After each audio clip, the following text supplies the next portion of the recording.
안녕하세요. EBS 뉴탐스런 과학 생명과학 부분의 권주희입니다.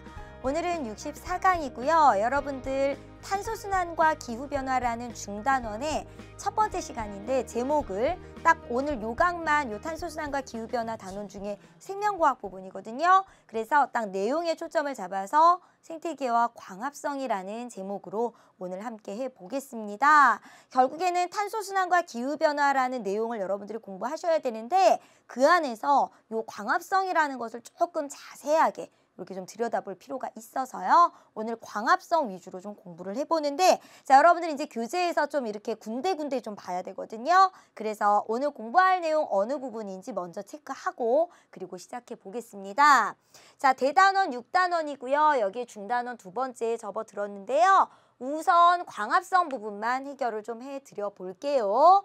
자, 교재는요. 278, 279쪽까지 본문 내용이 있어요. 그리고 관련된 문제가 어디에 있냐면요. 284쪽에서 285쪽까지 좀 골라서 풀어볼 예정입니다. 그리고 286쪽에 실력 문제가 있고요. 그 다음에 단원 종합 문제에도 광합성 관련 문제가 조금 있어요. 303쪽에 있습니다. 내용은 오로지 광합성인데 요거를 이제 우리 요 단원에 좀 맞춰서 한번 오늘 강의를 해 보겠습니다. 자, 먼저 이제 우리가 광합성이라고 하는 게 뭔지를 보고 그리고 이제 이게 탄소순환에서 어떤 입장인지를 조금 이렇게 살펴보도록 할게요. 자, 광합성이라고 하는 건 일단 반응식부터 확실하게 여러분들이 익혀놓으셔야 돼요. 그런데 이 반응식이 알고 보면요. 세포호흡이라는 우리 물질대사 중에 이화작용에 해당하는 거 있죠? 우리가 연소하고 비교해서 우리가 예전에 과학적 건강관리라는 단원에서 공부를 한 적이 있는데 광합성이 알고 보면 그 세포호흡의 역반응이에요. 그죠? 여기서 화살표 이렇게 바꿔보세요. 그게 세포호흡 아니에요? 포도당을 산소와 반응시켜서 이산화탄소와 물로 분해하는 것. 광합성은 다시 이산화탄소와 물을 빛에너지를 활용해서 포도당을 합성하게 하고 그리고 산소가 방출되는 그러한 반응이었습니다. 자, 이때 이 광합성은 대표적인 우리 물질대사에서는 동화작용이죠. 왜냐? 작고 간단한 CO2H2O에서 크고 복잡한 분자인 포도당이 만들어지니까요. 그죠? 자, 이때 동화작용은 에너지가 흡수되는 경향이 있는데 자, 이때 광합성은 어떤 에너지가 흡수되나요? 빛에너지. 그래서 광합성이잖아. 빛광자를 써서. 자, 그럼 이제 이 반응을 우리가 화학적으로 한번 조금 이렇게 자세하게 살펴봅시다. 이것도 화학 반응이니까. 자, 여기 CO2를 보시면요. 이게 나중에 어디로 가냐면 이 포도당 속에 들어가는 거거든요. 근데 가만 보니까 CO2에는 수소가 없었는데 여긴 수소가 되게 많아졌죠. 그죠? 그러니까 수소를 얻었고 수소를 얻으면 뭐라고 불러요? 환원 이렇게 부르죠. 그 다음 물 입장에서 볼까요? 물은 H2O죠. 그런데 산소가 되는 거예요. 그러니까 이렇게 생각하시면 돼요. CO2에 이 H2O가 이렇게 수소와 산소로 분해된 다음 수소가 이쪽에 붙어서 포도당이 되고요. 산소는 따로 이렇게 떨어져 나갔다. 이렇게 보시면 됩니다. 그러면 물 입장에서는 어떻게 됐죠? 물이 분해되면서 산소가 떨어져 나갔죠. 그죠? 그러니까 뭐예요? 수소를 잃었고 그 다음에 산소도 그죠? 아, 그죠? 지금 그죠? 물 입장에서는 수소를 잃은 거니까. 그죠? 수소를 잃었으니까 산화죠. 우리 수소를 얻으면 환원이고 수소를 잃으면 산화잖아요. 그죠? 그리고 요거 뭐예요? 분해되는 거죠. 보통 이렇게 분해가 되면 뭐예요? 산화죠. 그죠? 자, 수소를 잃고 산화, CO2는 환원. 그래서 우리가 광합성을 뭐라고 부르냐면요. 이산화탄소의 환원 과정이다. 이런 표현을 아주 많이 씁니다. 왜냐하면 광합성에 물론 물도 필요하지만 이산화탄소가 이제 중요한 재료잖아요. 그래서 이제 이산화탄소가 환원된다. 이제 이런 표현을 써요. 자, 그럼 이거를 우리 식물체 잎에서 일어나는 상황으로 한번 좀 모식도로 한번 살펴보도록 할게요. 자, 이 과정이 주로 우리 엽록체가 있는 식물의 잎에서 주로 많이 이제 일어나는데요. 자, 엽록체가 이제 식물 세포에 이제 들어있는 중요한 세포 소기관이죠. 자, 엽록체에서 이 과정이 일어나는데 어떻게 일어나냐면 지금 그림 보세요. CO2는 재료예요. 그럼 얻어들여야 되죠. 어떻게 얻어요? 기공을 통해서. 그죠? 자, CO2 들어갔어요. 자, 그 다음에 물도 들어와야 돼요. 자, 물은 이렇게 해서, 그죠? 요 관을 통해서 이렇게, 물관을 통해서 이렇게 들어왔어요. 그 다음에 이제 인맥을 타고 왔어요. 자, 그 다음에 이제 뭐가 생겨나냐면, 요게 커다란 이 유기물, 요게 이제 포도당 생각하시면 되고요. 요게 산소예요. 산소는 방출해버립니다. 그죠? 어떻게 해요? 이거 기체잖아요. 기공을 통해서 나가요. 기공이 원래 기체 교환이 이루어지는 곳이잖아요. CO2가 들어가고 산소가 나가요. 자, 그 다음 이 유기물은 어떻게 하죠? 유기물은, 포도당은 체관을 통해서 이동하죠. 그죠? 체관을 통해서 이동하다가 녹말로 저장을 하기도 하고요. 그죠? 자, 이제 요렇게. 자, 그럼 여기서 초점은 뭐냐면 기체 운반이에요. 기체. 자, 광합성은 CO2가 어떻게 되죠? 소모되고 산소가 방출되는 반응이에요. 그죠? CO2가 소모되고 산소가 방출되는 반응입니다. 이게 세포호흡하고 반대죠. 세포호흡은 산소를 쓰고 CO2가 나가는 반응이에요. 그럼 이게 지구상에서 보면 어떤 의미가 있는가? CO2가 계속 어떻게 되냐면 대기 중에 있는 CO2를 잡아들이거든요. 그래서 광합성을 뭐라고도 하냐면 CO2를 고정하는 반응이라고도 해요. 대기 중에 있는 CO2를 이렇게 얻어들인다는 거죠. 그러면 대기 중에 CO2는 점점 어떻게 될까요? 감소하겠죠. 근데 여러분 CO2는 대표적인 온실기체죠. 그래서 온실 효과가 증폭이 되다 보면은 지구온난화가 되기도 한다고 얘기하는데 대기 중 CO2를 감소시키니까 어떤 효과가 있다? 지구온난화의 억제 효과가 있다. 이렇게 얘기합니다. 좀 큰 스케일에서 보면 이제 이런 의미가 있고요. 그 다음 이 과정 자체로 우리가 이제 몇 가지 의미를 조금 한번 생각을 해볼게요. 자, 가만히 보니까 CO2H2O를 합쳐서 포도당을 만드니까 자, 이것은 일종의 동화작용이었고요. 그 다음 이 동화작용을 물질로 일단 생각을 해보면 요 물질은 유기물인가요? 무기물인가요? 요건 무기물이에요. 근데 무기물을 모아서 뭘로 만들었어요? 포도당은 유기물이죠. 무기물을 유기물로 전환하는 그러한 과정이에요. 그 다음 이제 물질의 측면에서는 그렇고요. CO2를 고정한다는 의미도 있고 그 다음 에너지의 측면에서 한번 생각해 볼까요? 빛에너지가 들어왔죠. 에너지는요. 전환이 되는 거지 에너지가 막 없어지고 그러지 않아요. 그럼 빛에너지가 들어왔으니까 다른 에너지로 전환됐나 한번 살펴볼까요? 뭘로 바뀌었죠? 이속에 들어갔어요. 이렇게 포도당과 같은 어떤 물질 속에 들어가 있는 에너지를 뭐라고 부르게요? 화학에너지라고 불러요. 따라서 광합성은 에너지 전환의 단계로 보면 빛에너지를 화학에너지로 전환하는 그러한 과정이다라고 볼 수가 있습니다. 그 다음 여러분 이게 계속 오래오래 이 지금 물질들이 차곡차곡 만약에 땅속에 묻히거나 하면은 그게 뭐가 되는지 아세요? 그게 바로 석탄, 석유 이런 화석연료가 될 수도 있어요. 광합성은 그러한 원료를 만들어내는 과정이다. 화석연료의 화석연료의 그런 어떤 원료를 만드는 과정이다. 이렇게 얘기할 수도 있습니다. 됐죠? 자, 광합성의 여러 가지 의미를 한번 살펴봤고요. 자, 아까 선생님이 요 과정이 뭐하고 딱 역반응이라고 그랬어요? 세포호흡이랑 역반응이라고 그랬죠? 세포호흡하고 광합성은 서로 뭔가 이렇게 대응되는 게 많겠네요. 자, 그거 한번 따져보도록 할게요. 언뜻 생각나는 거는 우리 광합성은 동화작용인데 세포호흡은 이화작용이에요. 그죠? 광합성이 무기물을 유기물로 만든다면 세포호흡은 유기물을 무기물로 만들 것이고요.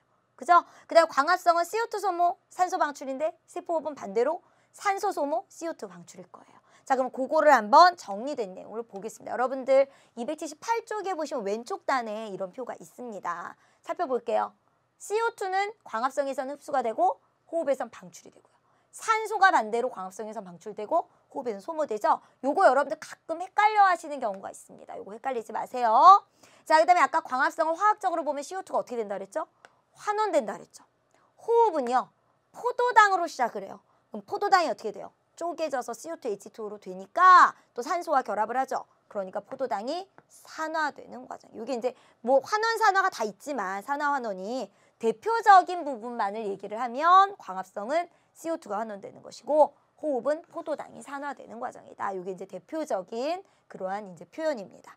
일단 광합성은 에너지가 흡수되는 동화작용이고 에너지 흡수니까 흡열 반응의 표현을 쓰면 되죠. 호흡은 반대로 에너지가 방출되는 발열 반응이면서 물질 대사로는 이화작용에 해당이 됩니다. 자, 그러면 우리 이 광합성을요, 우리 요 중단원의 조금 의미에 맞게 한번 좀 확장시켜서 생각을 해볼게요. 광합성이 이 탄소의 순환 과정에서는 어떤 관계가 있는가? 그걸 살펴보려면 전체 생태계를 좀 기준으로 한번 살펴봐야 되겠어요. 자, 요 그림은요, 여러분들 교재 282쪽에 아주 간단하게 좀 이렇게 좀 나와 있는 그림, 그거와 관련된 그림이고요. 여러분 교재에 있는 그림은 아니에요.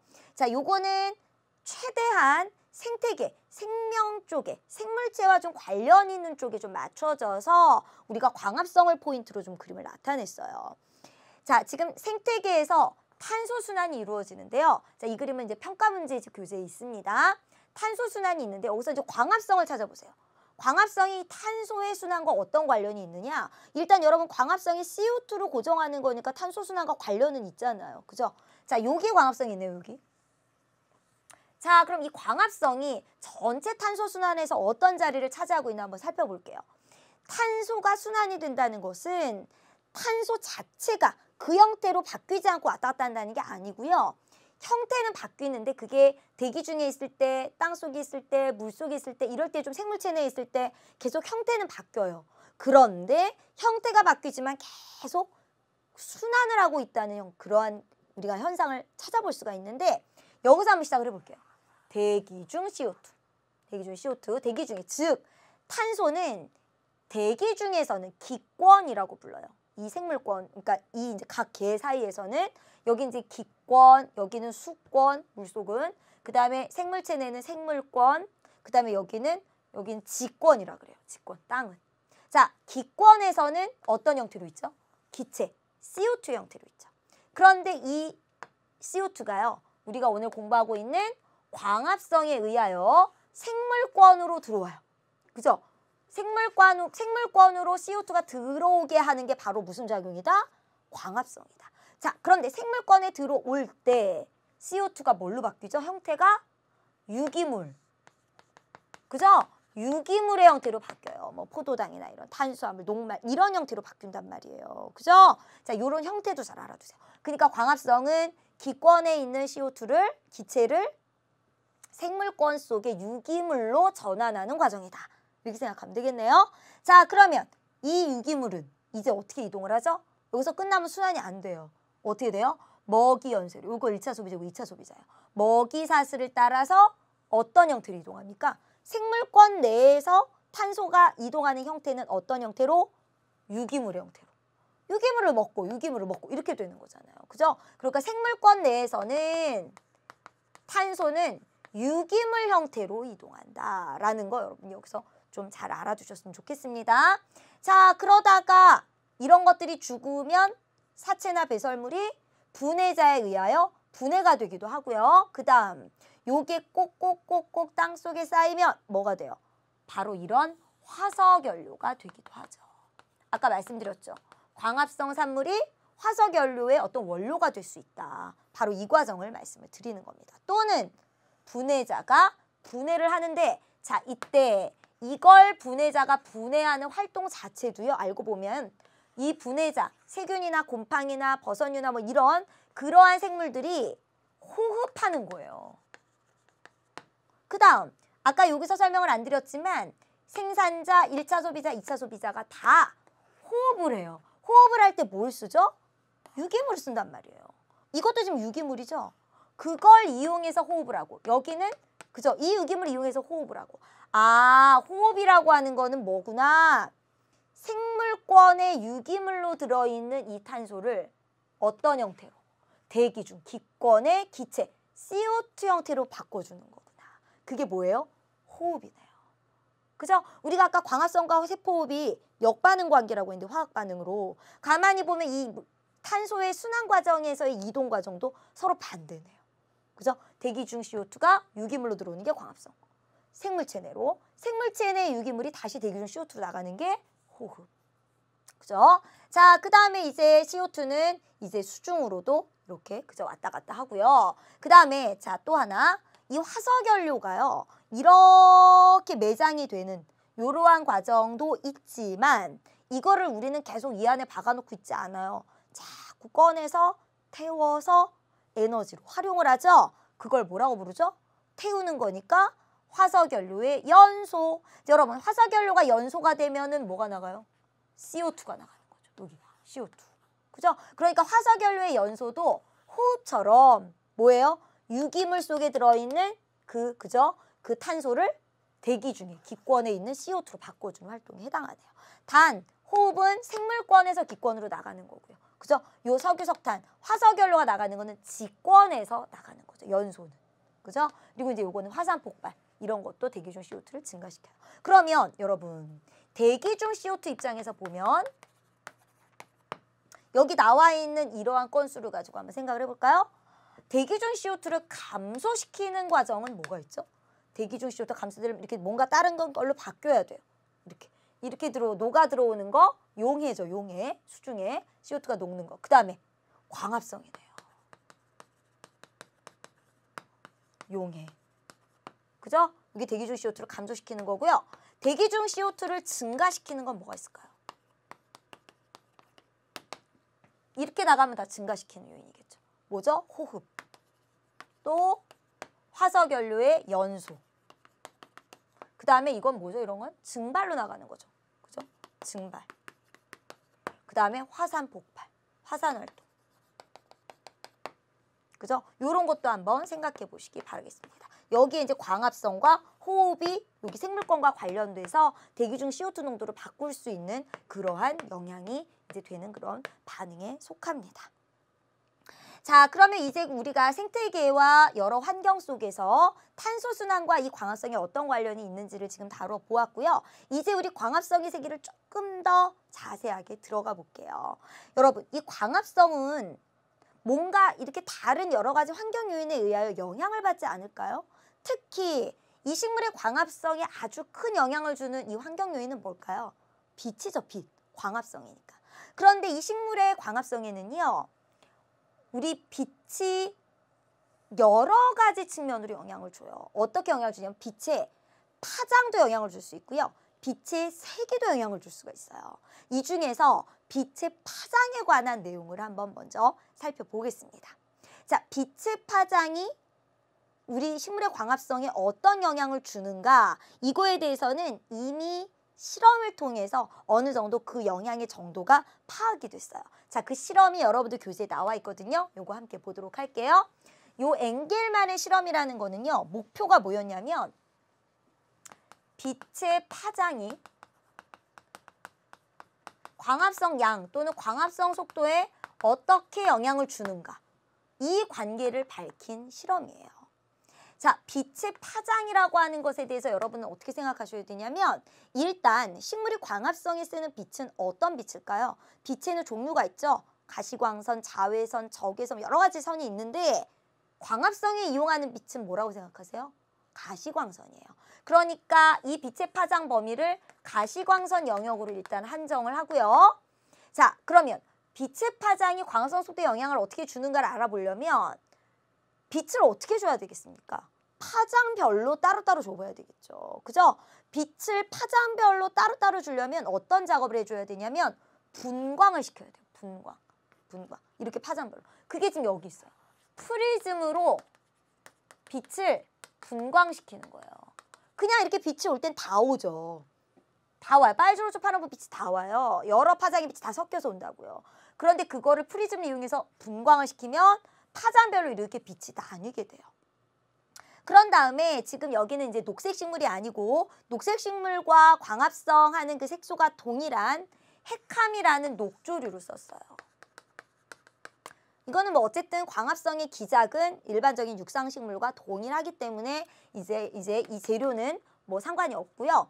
핵함은 일단 이렇게 구조가 이렇게 길쭉하게 펼쳐놓을 수가 있기 때문에 분광시킨 빛을 부위별로 이렇게 가하기가 좋은 재료입니다.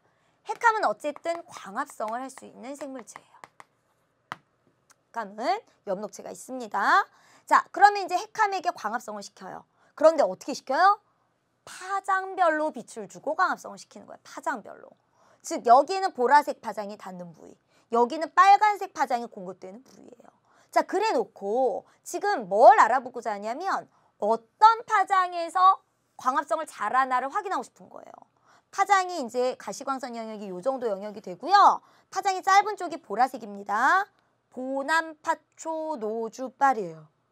빨주노초 파남보는 파장이 긴 것부터 짧은 거 순이고요. 파장이 짧은 것부터 긴 순서로 하려면 보나파초 노주빨 이렇게 하셔야 돼요. 선생님 잘하죠?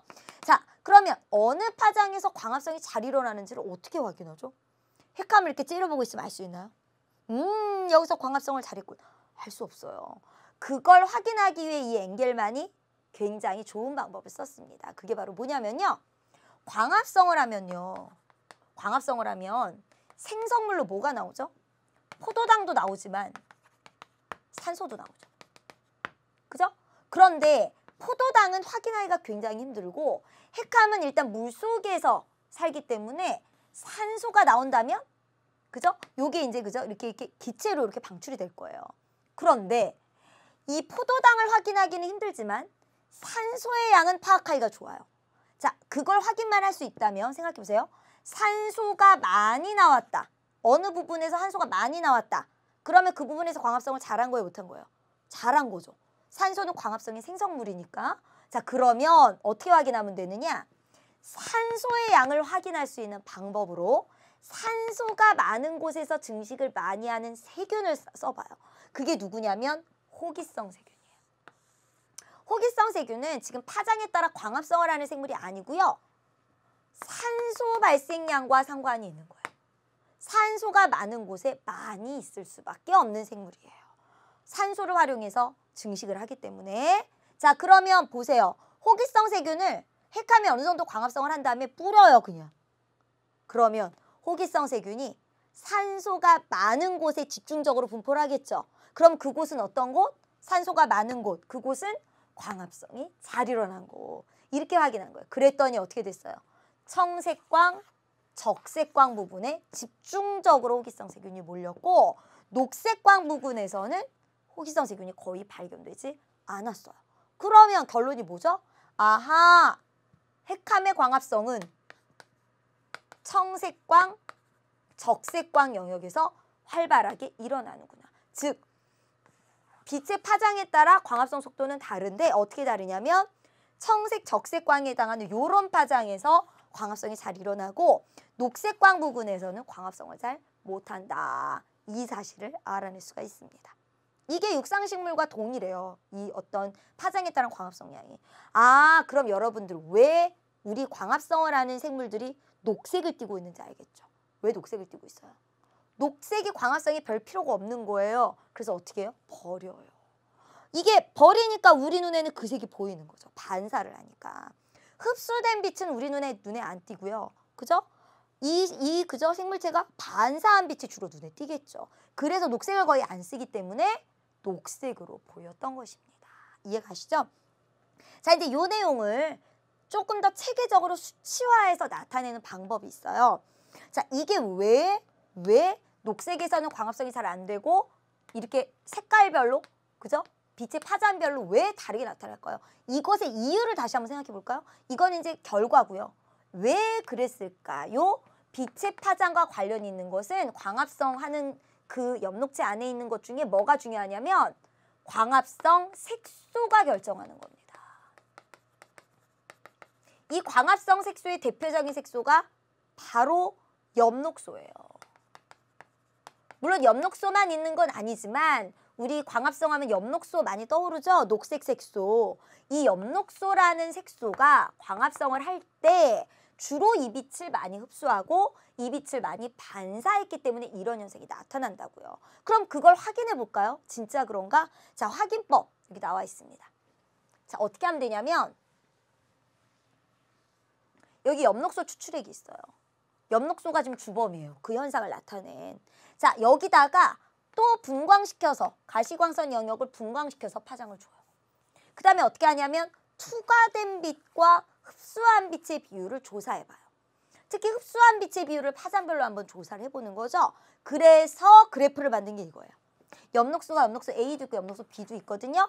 요것도 다 광합성에 활용되는 그러한 색소들이고요. 꼭 엽록소만 할 필요 없어요. 다른 색소도 해봤어요. 일단 요 엽록소 추출액에서는 이제 요런 거를 이제 그래프를 얻을 수 있겠죠. 파장별 이 광합성 색소의 빛 흡수율을 그래프로 표현한 거예요. 그랬더니 어때요? 청색, 적색 부근에서 흡수율이 높군요. 그래프 나타나죠? 자, 일단 용어 나갑니다. 이 그래프를 뭐라고 하냐면 흡수 스펙트럼이라고 해요. 자, 흡수 스펙트럼이 뭐예요? 빛의 파장별 광합성 색소의 빛 흡수율. 이게 높이 올라가면 그 색소가 그 빛을 많이 흡수했다는 뜻이에요. 오, 과연 엽록소 A와 B는 녹색 영역의 흡수율이 굉장히 떨어지네요. 그런데 여기에 한번 카로티노이드라는 이 녹색 식물이 가지고 있는 색소 중에 엽록소 말고 또 이런 색소도 있거든요. 이건 녹색이 아니에요. 좀 이제 주황색 계열, 이제 황색 계열을 띠는 그런 색소인데 요 색소를 조사했더니 약간 또 범위가 다르네요. 그죠? 요 엽록소가 많이 흡수한 영역보다 약간 떨어진 부분을 또 흡수를 많이 하죠. 그죠? 요런 차이점도 있다라는 거 알아두시고요. 이것 때문에 어떤 결과가 나왔냐 하면 이런 결과가 나온 거예요. 자, 이거는 뭘 조사한 거냐면요. 이 가로축은 똑같아요. 아까도 여기는 빛의 파장이었고요. 세로축이 달라졌죠. 아까 흡수 스펙트럼 여기가 뭐였죠? 광합성 색소들의 빛 흡수율이었죠. 여기는 뭐예요? 아예 녹색 식물의 광합성 속도예요. 그랬더니 어때요? 오, 아까 그 흡수 스펙트럼하고 비슷하게. 그죠? 청색과 적색 부분에서 높게 나타나고 녹색 부분에서 낮게 나타납니다. 즉 이제 결론 내렸어요. 빛의 파장이 광합성 속도와 어떤 관계가 있니? 그러면 일단 결론적으로 말하면 청자색, 적색 부분에서 광합성 속도가 그러니까 특정 빛의 파장 그것도 청자색, 적색 부분에서 광합성 속도가 높아. 그리고 녹색에서는 낮아. 그런데 그 이유는 광합성을 주로 담당하는 광합성 색소가 그 파장의 빛을 많이 흡수하기 때문이야. 이렇게 결론을 내면 되는데 여기서 한 가지 더. 우리 아까 지금 여기서 우리가 여기서요. 이 엽록소만 갖고 봤을 때는 지금 이쪽 극단은 굉장히 높은데 여기 500 주변 요 부분은 굉장히 낮죠. 빛의 흡수율이. 그죠? 그런데 이거 보세요. 여기는 500 주변도 꽤 높죠. 광합성 속도가. 그죠? 이거 왜 그래요? 아까 우리 카로티노이드와 같은 이 빛을 엽록소는 많이 흡수를 못하지만 다른 광합성 색소가 이 빛을 흡수해서 이 정도의 광합성 속도가 나온 겁니다. 그러니까 이거는 여러 색소의 빛 흡수율의 종합이에요. 결론이에요. 이거는. 그죠? 그리고 색소마다 다르게 나타나죠. 빛 흡수율은. 흡수 스펙트럼. 자, 이걸 뭐라고 부른대요? 자, 용어 또 나옵니다. 이걸 뭐라고 불러요? 작용 스펙트럼. 광합성 작용 스펙트럼이라고 그래요. 여기가 색소의 빛 흡수율이면 뭐예요? 흡수 스펙트럼. 여기가 광합성 속도면 뭐예요? 광합성 작용 스펙트럼 이렇게 부릅니다. 오늘 새로운 용어들이 좀 나왔어요. 자, 그러면 우리 빛의 파장에 따른 광합성 속도를 우리 아까 엥겔만 실험 말고 조금 우리가 간편하게 학교 현장에서도 확인할 수 있는 실험을 하나 볼게요. 그게 이거예요. 빛의 파장에 따른 광합성 속도 측정 실험인데 이게 이제 교과서에 나와 있는 경우가 많이 있거든요. 자, 이게 일단 실험 장치입니다. 이 실험 장치 좀 해석을 하셔야 돼요. 여기 보시면 광합성을 하는 물풀이 있어요. 자, 그리고 광합성을 해야 되니까 빛이 있어야 되겠죠. 빛을 줍니다. 자, 이 빛의 세기는 고정을 해야 될까요? 바꿔야 될까요? 지금 빛의 파장에 따르니까 세기는 일정하게 줘야 되고 그 빛의 세기는 광합성이 잘 되는 세기로 맞춰줬어야 되겠죠. 그죠? 자, 그래놓고 이 셀로판지 색깔을요. 여러 가지로 바꾼대요. 여기 과정 보시면 여러분 교재 있거든요. 녹색 셀로판지 한 다음에 그 다음에 청색 셀로판지로 바꾸고 또 적색도 바꿔본대요. 청색, 녹색, 적색 이렇게 바꿔본대요. 셀로판지를 뭘 하는 거죠 지금? 빛의 파장이 각각 다르게 되는 거죠. 요 지금 물풀에게 공급되는 빛의 파장을 다르게 하는 겁니다. 여기가 녹색이면 녹색 파장이 흡수가 되는 거고요. 이게 셀로판지이기 때문에 이 투명한 거는 통과를 해버려요. 투명한 게 경우에는. 청색이면은 청색 셀로판지면 청색이 주로 공급이 되는 겁니다. 자, 그 다음에 이 안에 뭘 넣냐면요. 거기 내용 중에 이런 말이 있어요. 지금 1.5% 탄산수소 나트륨이 들어있대요. 이거 왜 넣게요? 이게 화학식이 이렇게 되거든요. 자, 지금 물풀이 광합성을 해줘야 돼요. 광합성을 하려면 뭐가 필요합니까? CO2랑 H2O가 필요하죠. 근데 여기 물이 담겨 있으니까 이거 수용액이거든요. 물은 있어요. 자, 뭘 공급해줘야 되죠? CO2를 공급해줘야 되는데 지금 이 속에 외부에서 녹아 들어가는 CO2만으로 광합성이 충분한 CO2가 공급될까요? 안 돼요. 그래서 요게 뭐냐면 이거 생긴 거 보세요. CO2 공급할 수 있게 생겼죠. 실제로 우리 대기 중의 CO2가 우리 아까 탄소의 순환 과정에서 수권, 물속에 이렇게 CO2가 녹아 들어갈 때 이런 형태로 많이 존재하게 돼요. 따라서 탄산소 나트륨이 들어있다는 거는 뭘 얘기하냐면 물풀에게 CO2를 공급하기 위한 방법이에요. 됐죠? 그 다음 여기 이 안이 셀로판지를 지금 붙이는 이 공간 안에 물이 들어있어요. 이 물은 왜 들어있을까요? 자, 우리 광합성에 영향을 미치는 요인 중에 빛의 색이 일정하게 좋죠. 그 다음에 CO2 농도 공급해줬죠. 그거 말고 뭐가 또 영향을 주냐면 온도가 영향을 줘요. 온도가. 근데 이게 시간이 지나면 어떻게 되겠어요? 여기서 열도 나오죠. 그래서 여기 온도가 바뀔 수가 있어요. 그런데 물은 비열이 크기 때문에 온도 변화가 낮아요. 그래서 전구에서 오는 열을 일정 수준 차단하기 위해서, 즉 온도를 일정하게 유지하기 위해서 물이 든 수조를 활용합니다. 자, 그럼 셀로판지를 바꿔 끼고, 즉 빛의 파장을 달리하고 물풀의 광합성량을 어떻게 측정하면 될까요? 광합성 속도를? 그것은 여기서 뽀글뽀글 나오는 기포의 수를 측정하면 돼요. 이 기포가 뭐죠? 산소. 광합성 하면 산소 나온단 말이죠. 기포는 눈으로 확인이 되잖아요. 그래서 그 기포의 수를 열심히 세보는 거예요. 그럼 기포가 많이 나온 쪽이 뭐예요? 광합성이 잘 일어난 건데 순서가 어떻게 됐냐면 여기 결과에, 자, 결과적으로 어떻게 됐냐면 청색, 적색, 녹색 순이래요. 그럼 뭐예요? 청색에서 광합성이 제일 활발하고 이 셋 중에서는 그 다음이 적색, 그 다음이 녹색 순이다. 이 사실을 알아낼 수가 있는 겁니다. 자, 그러면 이제 우리 빛의 파장에 대해서는 봤고요. 우리 간단하게 빛의 세기에 대한 것도 한 번만 확인해 보겠습니다. 자, 빛의 세기는 광합성에 어떤 영향을 줄까요? 빛의 세기가 일단 세야 잘하겠어요? 약해야 잘하겠어요? 세야 잘할 것 같죠? 그죠? 자, 그런데 하염없이 광합성 속도가 증가하진 않습니다. 일정 수준이 되면 내려가진 않지만 일정하게 유지가 돼요. 이랬을 때 여기가 지금 광합성 속도 최대값에 이를 때 빛의 세기죠. 처음으로 그때의 빛의 세기를 광포화점이라고도 불러요. 용어도 알아두시기 바랍니다. 그럼 이제 우리 이 내용 가지고 문제로 한번 확인해 보겠습니다. 자, 여러분들 기본 문제부터 한번 살펴보겠습니다. 자, 여러분들 교재 284쪽에 있습니다. 자, 1번 보시면요. 자, 여기 지금 광합성 반응식이 나와 있어요. 식물의 광합성 과정을 화학식으로 나타냈다. 지금 이렇게 돼 있거든요. 이거 우리 오늘 처음 시작할 때 공부하셨죠? CO2의 환원이다. 수소를 얻었기 때문에. 그 다음에 H2O의 산화다. 수소를 잃고 분해되기 때문에. 자, 문제 보겠습니다. 기억에. 이산화탄소가 환원되는 과정이다. 맞는 서술이에요. 니은에. 자, 뭐가 뭘로 되죠? 유기물, 무기물 맞춰보시면 무기물이 유기물로 되는 과정이죠. 니은은 바뀌었습니다. 디귿에 대기로 이산화탄소를 방출하나요?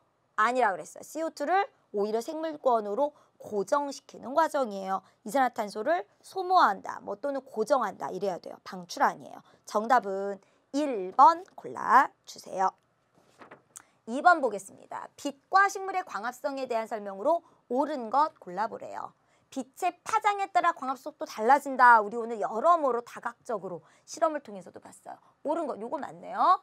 자, 2번도 계속 봅시다. 식물의 광합성 속도가 녹색광에서 가장 높나요? 아니라 그랬어요. 녹색을 많이 반사하기 때문에 녹색을 많이 안 썼다는 거죠. 따라서 틀렸습니다. 식물의 광합성에 주로 이용되는 빛은 뭐라고요? 가시광선이죠. 적외선 아니고요. 우리 빨주노초 파남보 가지고 실험했었어요. 빛의 세기가 강할수록 광합속도가 계속 증가하나요? 아니었죠. 증가하다 일정해져요. 4번 틀렸어요. 빛의 세기에 따른 광합성 속도를 나타내는 게 흡수 스펙트럼이에요? 아니죠. 뭐죠? 빛의 세기도 아니고 파장이고요. 그 다음에 흡수 스펙트럼은 광합성 속도를 나타내는 게 아니라 빛 흡수율을 나타내는 거죠. 그죠? 따라서 5번도 틀렸고 정답은 1번 골라주세요. 3번 간단한 서술형 문제예요. 열대우림을요 지구의 허파라고 부른대요. 허파? 허파? 지구의 허파? 왜 그럴까요? 나무가 광합성을 통해 다량의 무엇을 흡수하고 CO2, 이산화탄소를 흡수하고 무엇을 방출하기 때문이다? 산소. 산소를 방출하기 때문이다. 이렇게 얘기해 주시면 되겠습니다. 그러니까 사람의 몸에서 우리 허파, 폐가, 폐란 소리죠? 폐가 사람의 몸에 산소를 공급해 주잖아요. 그죠? 그러니까 열대우림이 지구에게 산소를 공급해 주고, 그죠? 이산화탄소를 가져간다 이겁니다.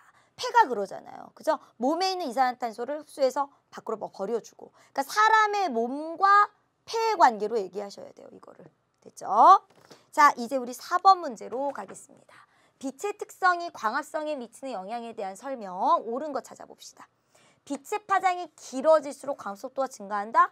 그럼 길어진다는 건 뭐냐면 보남파초, 노주, 빨 이렇게 가는 거예요. 점점점 광속도가 증가해요? 아니죠. 특정 파장에서 높고 보남파 이쪽에서 높고 빨간 쪽에서 높고 녹색에서 낮죠. 그러니까 이렇게 되는데 이 말은 이렇게 된다는 거잖아요. 그러니까 틀렸습니다.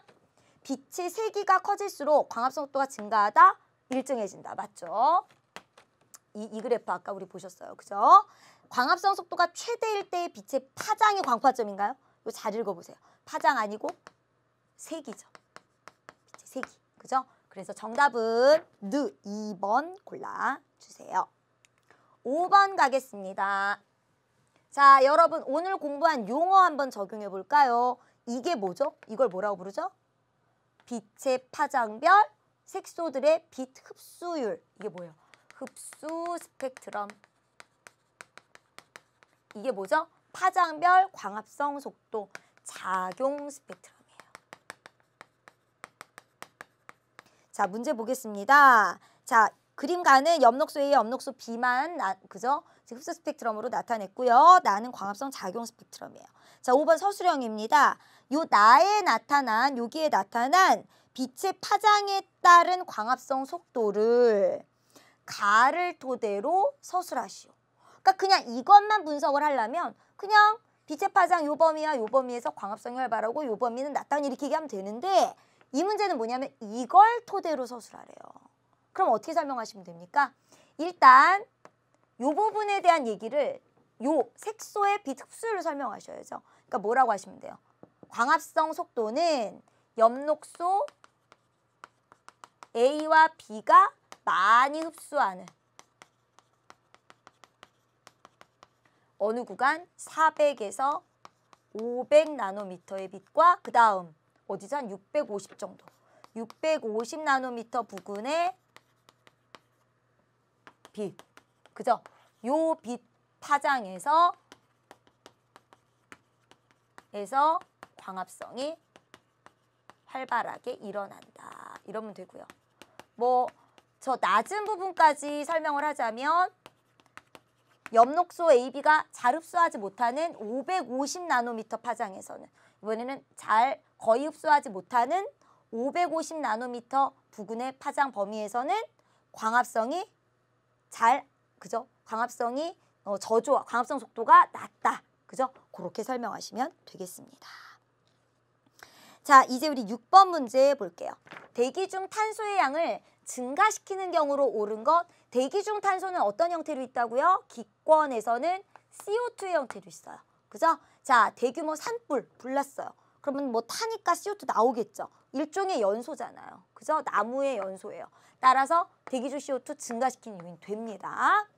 생물의 호흡은 이산화탄소를 방출하고 산소를 소모하는 거니까 대기 중 CO2 증가시키는 거 맞아요. 자, 요거 한번 생각해 볼까요? 해수, 바닷물의 온도가 내려가면요.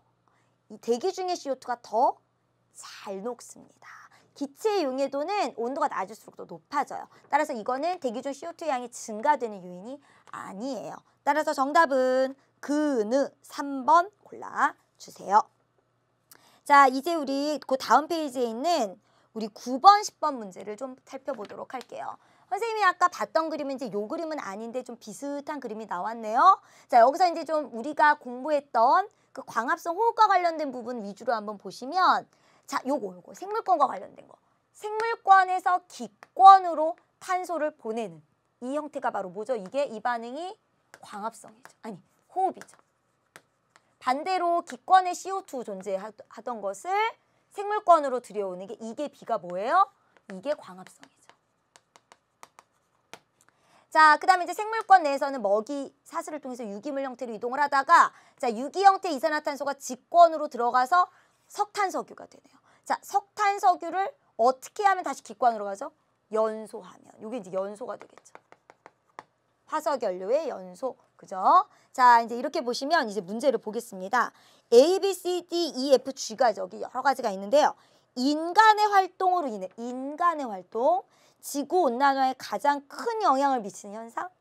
뭘까요? 우리 지구온난화 얘기를 하려면 CO2, 대기 중 CO2가 증가되는 요인 중에서 골라야 돼요. 이 중에서 인간 활동인 걸 한번 찾아볼까요? 일단 대기 중 CO2가 증가되는 게 뭐가 있냐면 호흡, 그죠? 그 다음에 여기 보시면은 요거 연소 이런 거 있네요. 그 다음에 여기 증발, 그죠? 여기서 지금 대기 중 CO2 증가시킬 수 있는 건 일단은 다 골라보면 A, D, E예요. 자, 이 중에 인간의 활동으로 대기 중의 CO2를 증가시킬 수 있는 것 중에 가장 큰 거 뭘까요? 호흡은 인간만 하는 거 아니잖아요. 그죠? 모든 생물이 다 하는 거죠. 인간이 갑자기 호흡을 더 열심히 막 인위적으로 하진 않아요. 인위적으로 인간의 활동으로 증가시키는 것은 바로 이거죠. 화석연료의 연소. 따라서 D 골라주시면 되겠습니다. 자, 이 그림 그대로 10번 문제 같이 볼게요. A와 B 과정. 자, A는 호흡이고요. B는 광합성이에요. 자, 이것에 대한 설명으로 옳은 것 골라볼게요. 자, A, 호흡 과정에서는 대기 중으로 이산화탄소가 방출된다. 맞죠? 이 CO2 내보내는 거예요. 맞아요. 니은에 B, 광합성 과정에서 에너지 어떻게 하죠? 발열이에요? 흡열이에요? 흡열 반응이죠. 비대에너지 흡수예요. 따라서 에너지 방출된다. 니은 틀렸어요. 디귿의 광합성이에요. B. B지 필요하다. 당연하죠. 광합성이니까. 정답은 4번 그드 골라주세요. 자, 이제 우리 어디로 가냐면요. 우리 286쪽의 실력 문제로 넘어가 보도록 할게요. 기본 문제에서 다룰 건 다 다뤘고요. 실력 문제 1번을 보시면 자, 이 그림 우리 아까 봤던 그림이죠? 자, 이 실험 우리 아까 다 설명드렸습니다. 문제로 바로 갈게요. 이에 대한 설명으로 옳은 것. 여기 결론도 나와 있어요. 셀로판지 종류가 청색, 적색, 녹색이 있었는데 실제 여기서 발생하는 기포수는 청색, 적색, 녹색 순으로 나타났대요. 일단 결과 하나 알아보고 그리고 문제 볼게요. 기억에 발생하는 기포는 뭐죠? 산소죠. 그럼 산소가 왜 나와요? 광합성에서 물이 분해되면서 산소가 나오는 겁니다. 따라서 물에 뭐? 이걸 뭐라 그러죠? 물에 수소를 잃고 분해되는 산화죠. 산화. 근데 여기 물의 환원에 의해 발생했다 그랬으니까 틀렸습니다. 니은에 지금 광합성이 기포수가 이렇게 나왔거든요. 그럼 이걸 곧 뭘로 해석하면 된다고요? 광합성 속도로 보시면 되죠. 그러면 청색보다 적색에서 검정할 광합성이 더 활발하다? 아니죠. 청색에서 기포가 더 많이 나왔으니까 광합성도 청색에서 더 활발합니다. 니은 틀렸고요. 디귿의 기억은 자, 기억이 어디에 밀주쳐 있냐면요. 이 안에 넣는 1.5% 탄산수소 나트륨 수용액이에요. 이거 왜 넣는다고요? CO2 공급. 광합성에 필요한 이산화탄소를 공급하기 위한 것이다. 요게 맞네요. 정답은 2번 드 골라주세요. 두 번째 문제 보겠습니다. 탄소의 순환을 또 약간 다른 모식도로 나타냈습니다. 자, 여기 이제 A, B, 가 이런 게 있는데요. 가는 뭐가 연소되면 대기로 이산화탄소가 나갑니까? 화석연료죠, 요거. 자, 그 다음에 요거. A, 분해자로부터도 나가고 소비자로부터도 나가고 생산자로부터 나가요. 공통적으로 나가서 대기에 이산화탄소가 돼요. 이게 뭐죠? 호흡이죠. 호흡. 그죠? 자, 그 다음에 요건 뭐죠? B. 이렇게 막 이동해요. 그죠? 요거는 지금 먹이사슬로 이동하는 거고요. 요거 이제 분해죠. 사체 배설물이 가요. 자, 이때 이 이동 과정에서의 탄소의 형태는 유기물의 형태로 이동하죠. 그럼 문제 보겠습니다. A는 생물체의 호흡에 의한 이산화탄소의 방출 과정이다.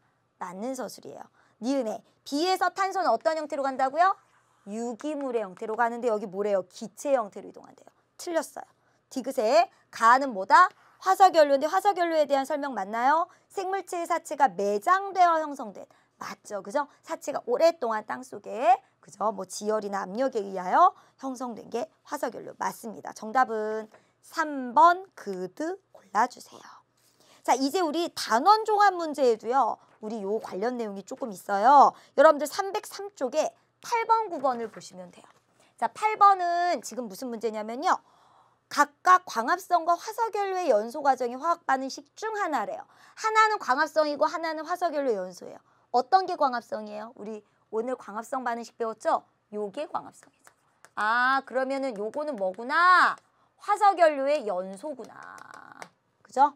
자, 그럼 문제 보겠습니다. 기억에. 가는 광합성 과정으로 대기 중에 이산화탄소를 유기물로 전환한다. 맞죠? 그죠? CO2 환원해서 유기물이 됩니다. 맞아요. 니은에 가에서 탄소 어떻게 되는 거예요? 환원되는 거 맞아요. 나에서 탄소 어떻게 되죠? 산소와 만나네요? 산화된다. 맞는 서술입니다. 디귿에 나가 활발하게 일어나면 어떻게 되죠? CO2가 생겨나니까 대기 중에 이산화탄소는 증가하게 되죠. 디귿도 맞네요. 정답은 5번 그느드 골라주세요. 자, 오늘의 마지막 문제입니다. 자, 단원 종합 문제 9번인데요. 자, 이걸 뭐라 그러죠? 문제에 나와 있어요. 흡수 스펙트럼. 이거 뭐라 그래요?